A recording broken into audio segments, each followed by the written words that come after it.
The Addiction Podcast, Point of No Return, sponsored by Narconon Ojai. Hello, and welcome to the Addiction Podcast, Point of No Return. My name is Joni Siegel. I'm the host for this podcast, and my husband, Steve Siegel, is the producer. This is episode number 199. When a person is addicted to drugs and or alcohol, the myriad of choices of treatments can be overwhelming. Narconon Ojai is a residential treatment facility that addresses the physical, mental, and spiritual aspects of addiction with a proven, drug-free, holistic, evidence-based, step-by-step program designed to free those trapped by addiction. For more information, call 866-231-5924.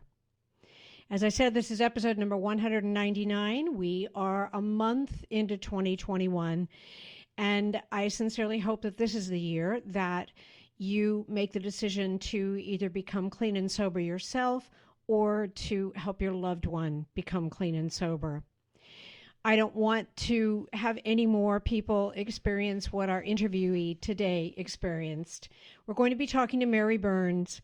Mary Burns is a mother of three, a teacher, and has become involved in addiction advocacy since her son's death.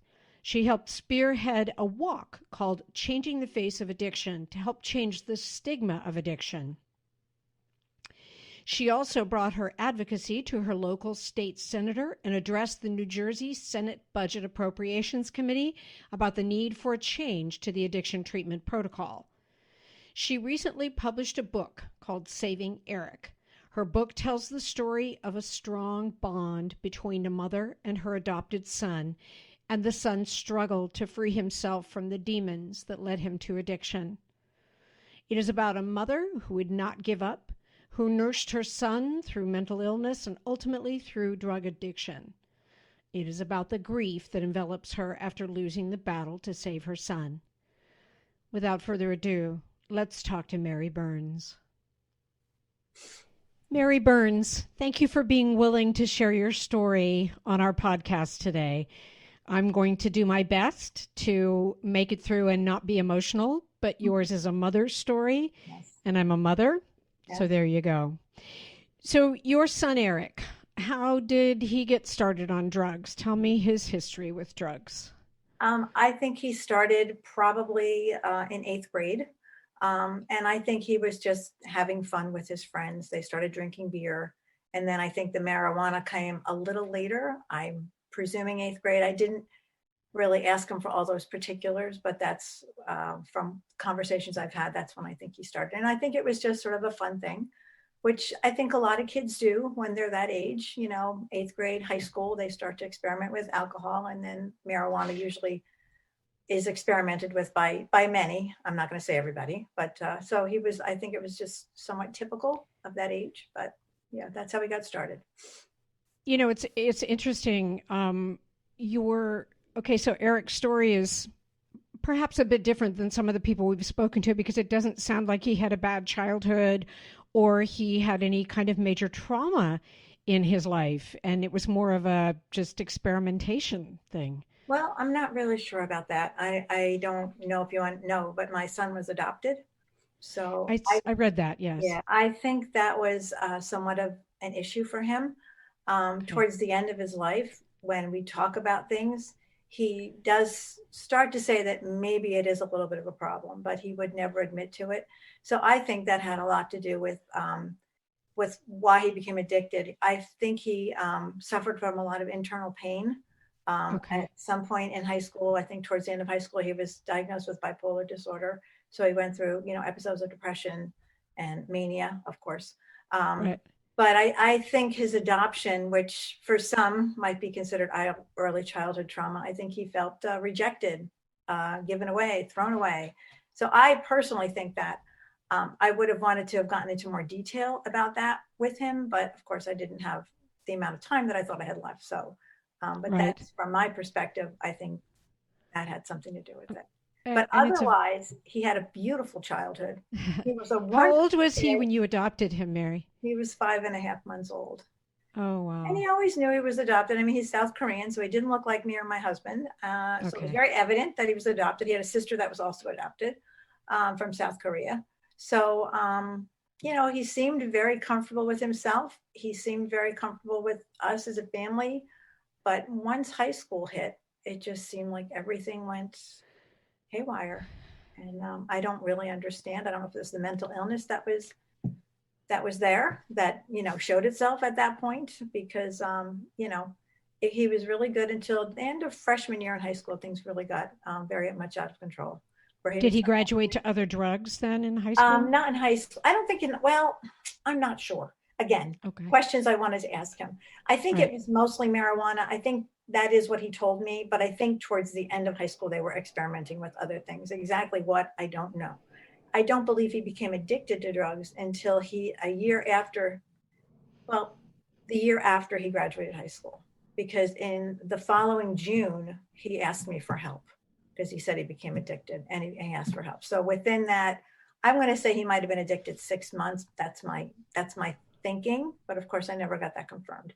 But a Right. year after high school is when he said to me, "Mom, I need help. I became addicted to drugs." So Okay. And what was he addicted to? What drugs was he addicted to? at that point, he was on OxyContin. He was taking Okay. that, and eventually he graduated to heroin because it became less expensive. But that's how he started. Right. Was he still living with you at the time? Yes, he was. He was. Okay. And honestly, when he told me he needed help because he had become addicted, I honestly thought that we had gotten over all the hurdles. I thought the raging hormones had settled down. I thought that we'd gotten through the worst. He seemed to be doing great. He was working a job. He had a girlfriend. He was saving money. I just thought we got beyond it. So when he asked me for help, I was really shocked. I did not expect that at all, because Wow. he appeared to be extremely functional. He was doing well with everything, but it was the drugs that were helping him feel good. So Right. now I can look back and say that. Yeah. Right. Just as a side note, did you adopt his sister as well? Yes, I did.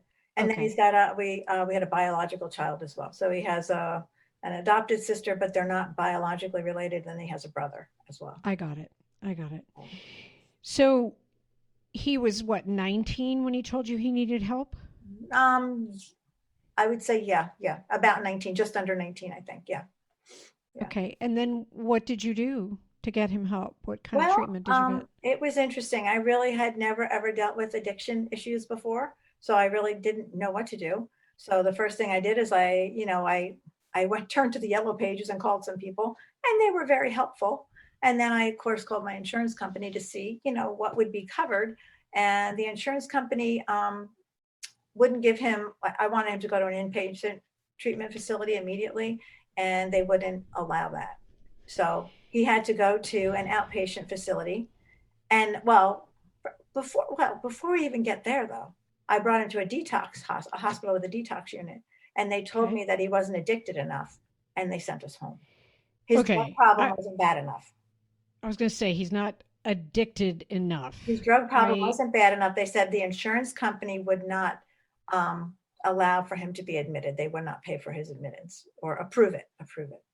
So Okay, that that just doesn't compute to me, Mary. How can an it, insurance company say he's not it didn't. he's not addicted enough? The drugs aren't bad enough. What are they It wasn't taking thinking? enough. I don't know. All I can tell you is what we were told, and it's in the book. That's how the book opens. Is that we're sent home because his addiction problem isn't bad enough. So I have a problem with the insurance companies right now in my life. You think? And yeah, Oh my God. and then they said that he had to go to outpatient treatment before inpatient treatment, at least if we kept him in the state of New Jersey, which is very confusing because when I called a place, I called an 800 number, which happened to be out in California, which I had no idea. And they said they would be able to get the insurance company if we could find to California to get it covered. But in New Jersey, they wouldn't cover inpatient treatment. He had to go to outpatient treatment first. So basically, they required him to fail first because I think for a lot of people, especially a teenager, outpatient treatment is just not enough. Of course Okay. not. It's Of course basically not. drug education, which you heard in high school, which obviously didn't help. So he needed inpatient treatment. And I'm even going to say at this point, looking back, he needed long-term inpatient treatment immediately, and he didn't Right. get it. So by the time He went through his outpatient, and I thought he was doing fine. But then he became addicted again because, same triggers, same friends, all into Yep. partying. You know what? It's just not the right thing if somebody's going to recover, especially a very young person. All he wanted to do was go out and have a beer with his friends, and he couldn't.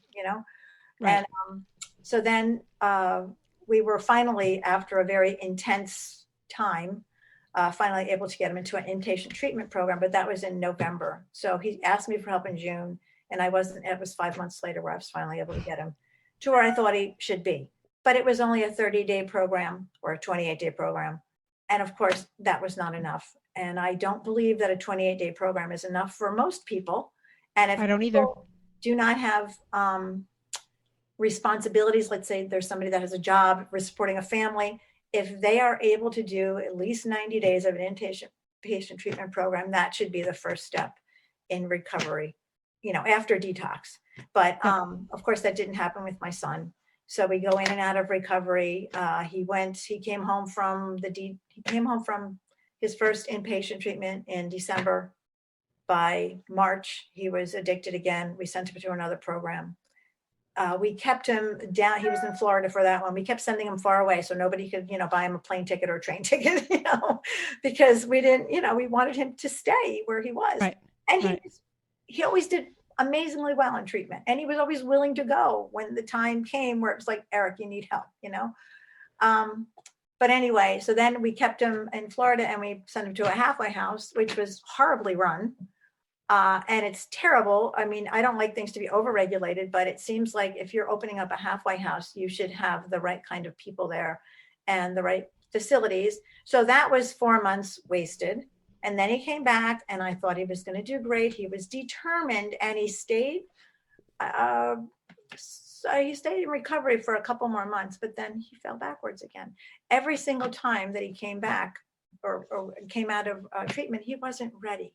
A 19-year-old kid, especially one that suffers with something like bipolar disorder, depression, somebody that's had a hard time making good decisions throughout high school, they can't just come out 30 days and they're well. They're not.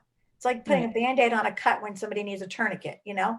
And I have a real problem with that. And I really think that we need to change that. Now, I'm not going to say that 90 days is the be all end all and everybody's going to be perfect after 90 days. With any disease, there's always people, regardless of treatment, that are going to succumb to the illness.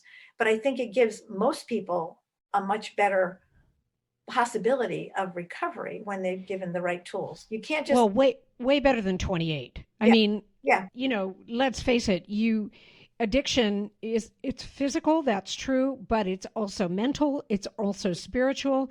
And as in the case of your son, there were issues in his life that he needed tools in order to deal with. And I don't think you're going to get that in 28 days. No, you don't. I mean, you've got to, first of all, you got to get the drugs. You got to stop taking the drugs. So you have to go through the whole withdrawal and the detox. And that's just the physical aspect of it. That's all you're doing there. Yeah. And, they even say, and I've read it and I've been told by people in the addiction community and by therapists, that are, just therapists. And they say it takes 90 days for the brain to heal, to begin to heal. So why are we throwing people back out in 30 days or 28 days? When he was in his first rehab, we went to a family weekend and the guy said, or the presenter, and I forget his name, but he said for an opioid addiction, after a 30-day program, there's a 90% chance of relapse. So they sent him home knowing he was going to relapse. And every time somebody relapses, especially if a lot of times their addiction is due to, it's helping them deal with an emotional issue, the drugs. Once they become addicted, it's done, like nothing's being helped anymore. But in the beginning, it was an emotional issue that the drugs were helping him with. Every time he relapsed, it made him feel worse. It brought him deeper into that abyss, that depressional abyss. And it was harder for him to forgive himself and try it again.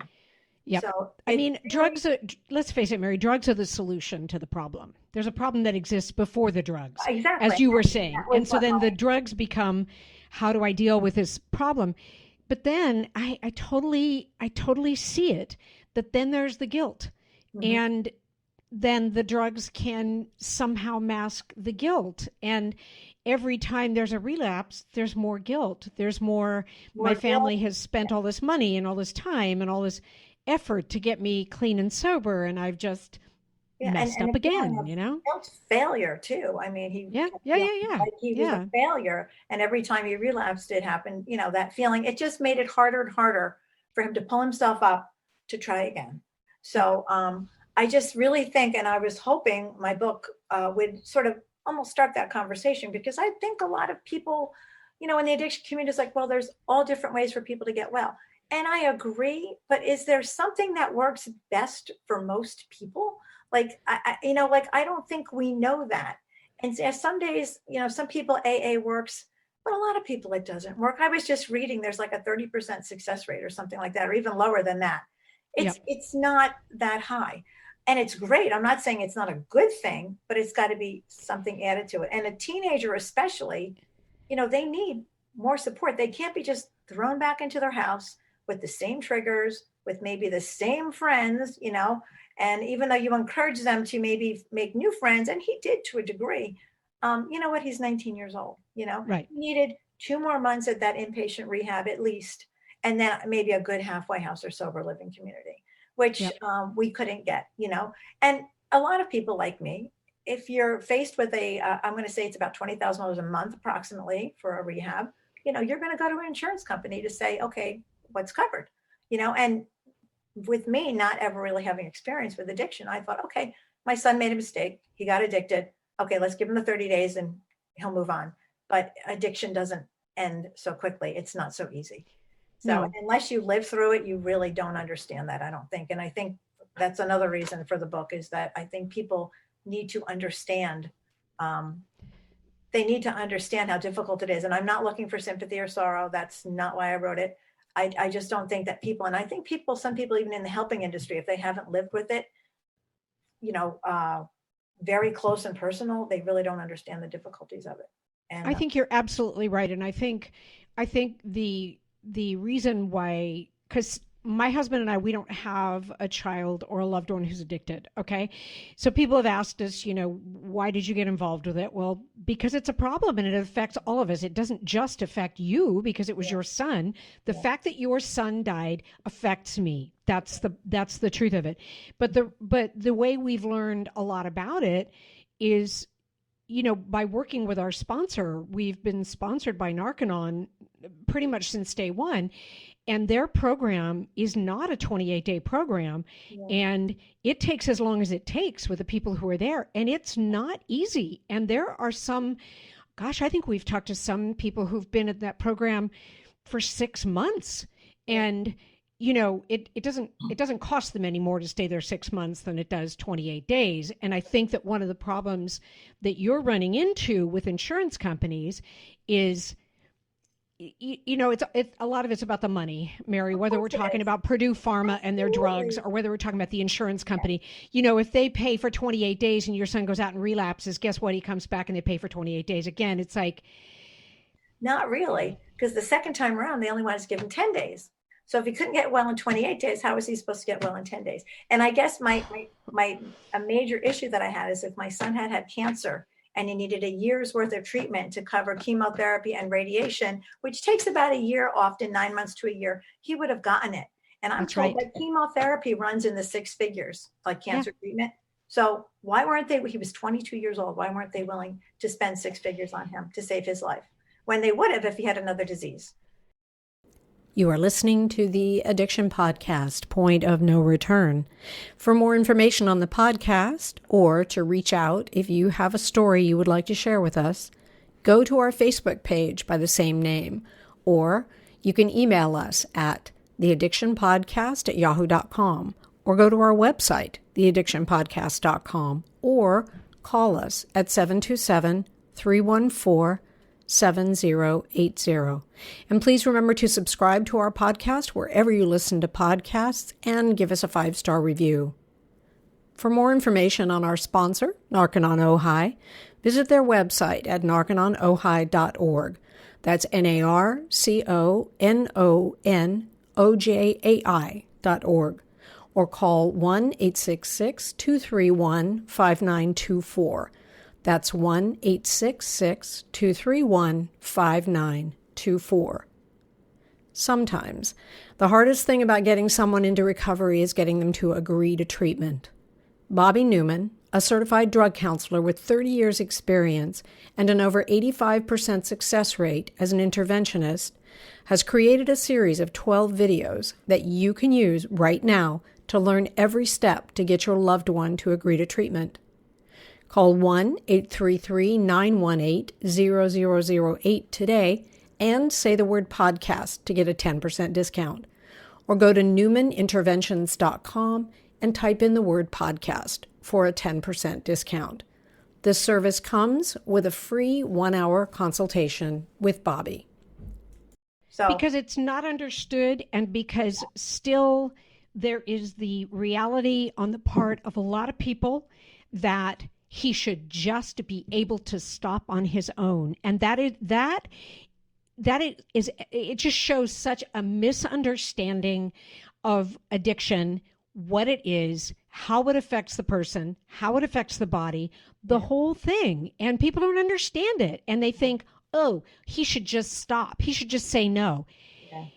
That is so narrow-minded and shallow. It's just, and I think insurance companies do the same thing. And it's criminal, basically. It is. It's criminal. Like I said, if my son had any other disease, I think he would have gotten treatment. There wouldn't have been any questions asked, and he might still be here today. I still feel that if he had gotten even 3 months straight, for that first treatment, he might still be here. In the book, he had made a speech a month before he died. And he said in the speech that when he went to his first rehab, he said he finally felt relief from his pain, his internal pain. So what if he had been given 2 or 3 more months of treatment? Maybe he would have figured out how to deal with that internal pain instead of going back and starting to feel it again so quickly. And I don't think people understand that. Like, they think people just take drugs, they get addicted, but a lot of times those drugs, at least until the addiction takes hold, are helping those people deal with a lot of pain inside. And I don't know why my son had so much pain inside, because he was raised and loved, immensely by many people, but he did. And it was something that, he said to me, you can tell me I'm smart and you can tell me I'm all these great things. He said, but that's not what my brain tells me. Like, right. He could not see everything that other people saw in him. And it was very unfortunate, because he was a great kid in many ways. And we've heard that from recovered addicts, where they had to learn to love themselves. They had to learn their own self-respect before they could expect it from other people, and even not expect it, but accept it from other people. Right. So I get that. So what happened toward the end? I mean, I honestly, what happened is after 2 rehabs, we realized that he was not going to get what he needed from our insurance company. So he was in and out of, recovery about 2 years at that point. So we sent him to a long-term treatment facility in Connecticut that we paid for. And he was there 9 months, and he did amazingly well. And what happened, I really have no idea. He was seen as a leader up there. He helped a lot of people. The people that came to his funeral, so many of them that were in recovery just said I couldn't have done it without him. He was my strength. He was the leader up there. So I don't know what happened. I just think it just goes to show how insidious addiction is, and how it can just come back and sneak up on a person at any point. Did he die while he was there, or had he come home? No, he died in Connecticut. So I would have expected that phone call a year earlier, but not when it came. So I don't know what happened. I wish I could ask him.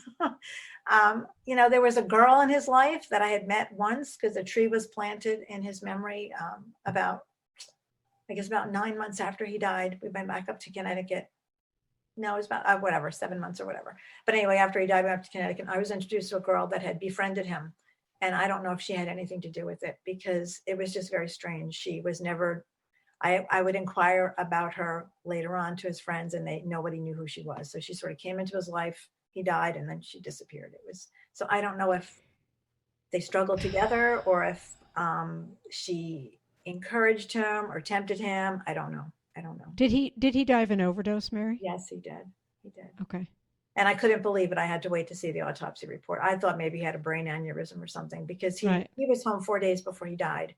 And we were talking about the future. We were talking about this, that, and the other thing, making plans. And then 4 days later, I was expecting him home for the weekend, and I get a phone call at 4 o'clock in the afternoon saying he died. So, I'm so sorry, Mary. I'm sorry you have to go through that. I'm out of questions I'd like to have answered, but unfortunately, I'm not going to get those answers. So it's just, it's a disease. And, for some people, it's harder than others. And I think for my son, it really was extremely difficult. Some people do recover more easily than others, but some people don't. And for him, it was just extremely difficult. And, he was what, 19? He was 22 when he died. 22? 22. He said, how long ago was that? Sorry. 2012. So Okay. It's going to be 9 years. But it's uncanny or eerie, because my son, for whatever reason, I used to say, you have a death wish. And he'd say, no, Mom. He'd always tell me he was never going to see his 22nd birthday. So when he turned 22, I said, you made it.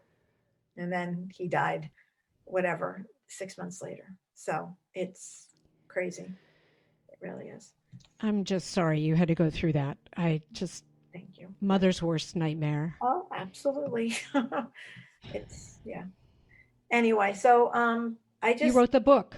Yeah, I wrote a book, and I wrote it to increase understanding of the problem, because I think a lot of people really don't get it. And I think that I was one of those people. I never had dealt with addiction. I never dealt with mental illness. So I really did not understand how difficult it could be. So I think that that's, something that I want people to get out of the book. I also wrote it because Eric always wanted to write a book about his struggle since high school. And I don't know if he even knew what his struggle was when he used to say it, but towards the end of his life, we talked about writing it together. So I finished it, in his honor. The beginning of the book, it's about my struggle and dealing with him and the mental illness and stuff. But I think at the end of his life, when he, is in recovery for 11 months, he really starts to learn about himself, and he understands why he started doing drugs and how they made him feel better. So I give him his voice at the end. And then at the very end, I do put in his own writings. He wrote some poems, and he had some writings. And in his last rehab, he had to, keep like a journal. So I put that in. And a lot of people that have read the book thought it was really neat, because they feel like they got to know him a little bit. So yeah, that's the main reason. And of course, with I think a lot needs to change with treatment, especially. I think long-term inpatient treatment needs to be the way. And I think that, I want the book to start a conversation about that, because maybe my son wouldn't have died if he had gotten what he needed to get immediately when he was ready. He asked me for help. I didn't have to figure it out. He says, Mom, I need help. And then I couldn't get him the help that he needed. So I think a conversation needs to be started about that. And, so hopefully, the stigma, I think every time people share their stories, it helps erode away at that stigma a little bit, because, we're just everyday people. I'm a teacher. Exactly. I had 3 kids. I grew up in, a semi-rural community. I raised my kids in a semi-rural community. They were in sports. He was a karate. He had a black belt in karate.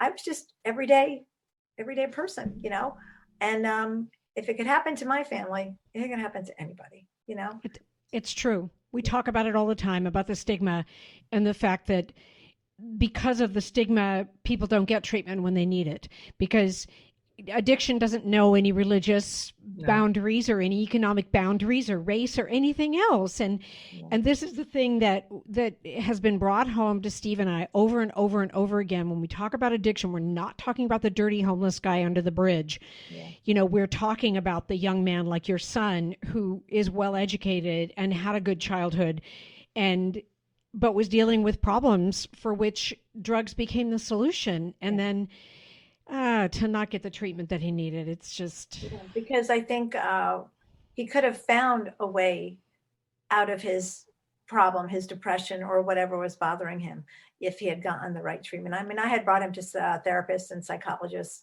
psychiatrists throughout the years, but, I think that more intensive treatment is what some people need. And I think that would have made a tremendous difference for him. So yeah, we need a lot of change has to happen. A lot of change has happened since he's died, but more needs to change. And it seems like with every state, even, it's different, because he had a friend that went into treatment, and his insurance company, same one, but of another state, so I won't mention the name.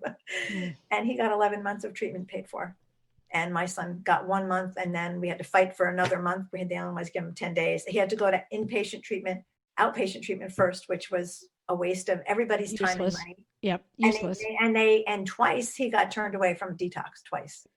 So the book goes through all that, the frustration. Right. And Right. so I don't know. It's just I think that the more stories that we share, I think the better off we are, because I think this is something that really needs to be fixed, and people I need to agree. understand it so that it can be fixed. And without understanding, change doesn't happen. So, I agree with you. Where can people get your book, Mary? It's called Saving Eric, right? yes, it's called Saving Eric. There it is. And that's his tree on the front. There's a tree planted in his memory. I didn't know what to put on the book, so I put on his tree, but on the cover. You can get it through Amazon, Saving Eric. Okay. You can get it at Okay. Barnes and Noble. I'm sure your local bookstore. I like to keep the brick and mortar in business, so they could order it for you. Yep. I'm certain. So, yeah. Mary, tell me about the Changing the Face of Addiction walk. Is that an initiative that you started, or? Myself and another mother. I'm involved with addiction advocacy. There's a local group from NCAD, National Council of Alcohol and Drug Dependency. They call themselves something else now, but I Okay. got involved in that with a local organization up here that gives treatment and therapy to people that don't have means. Okay, so Right. they'll do like IOP and therapy, individual therapy. So I got involved in the advocacy group with them. And then I knew another mother who lost her son probably about a year and a half after Eric died, and she wanted to do something. So we connected, and then we came up with this walk, and we got, we do it with this organization. It's called the Center for Prevention and Counseling, and the money raised for is raised for them, and they use it for people, scholarship. So people that don't have Okay. money for treatment, don't have insurance, can get some sort of treatment. I mean, it's IOP and it's, therapy, but it's for people that have no means, it's, something. And they're a great group of people. They are so compassionate, and they do a really wonderful job. So the walk, though, we started it, this year was our 6th walk. And the first year we did it, we were not sure what was going to happen. 225 people came. This year we did it Wow. virtually. Over Yep. 600 people walked, and we made, I think it was like about $68,000. So it Wow. was unbelievable. What has happened with it is at first it was in memory of, Eric and George, but now it's in memory of all those that are lost. And we have people coming, walking in memory of sons, daughters, mothers, fathers. They're walking because their parents are in recovery, or their sons in recovery, whatever. And it's become quite something. And it's really nice to see people to just be there, not be ashamed, to feel comfortable. People share their stories. And and it has grown. It's like we hit a nerve, because we went from 225 to over 600, and that was virtually. Right. So it's been a really great thing. So, Well, I think that you offer some sort of fellowship to people who don't know what to do and don't know where to go. Mhm. We've talked about it many times on the podcast that when parents find out their child is addicted, the first thing is, what do I do? Yes. And is it my fault? Which, of course, it's not. Yeah. But yeah, so I think that's great. Mary, thank you so much for being willing to talk with us today. If you had just one message to give parents who might be listening to this podcast who have a child that is addicted, what would that message be? I guess my message is, if you have insurance, is to fight for what your child needs.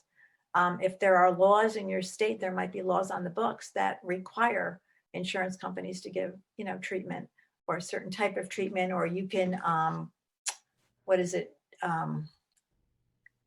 What's the word? Fight for what your child wants. You can, there's a word I'm looking for. Appeal? Appeal decisions. Okay.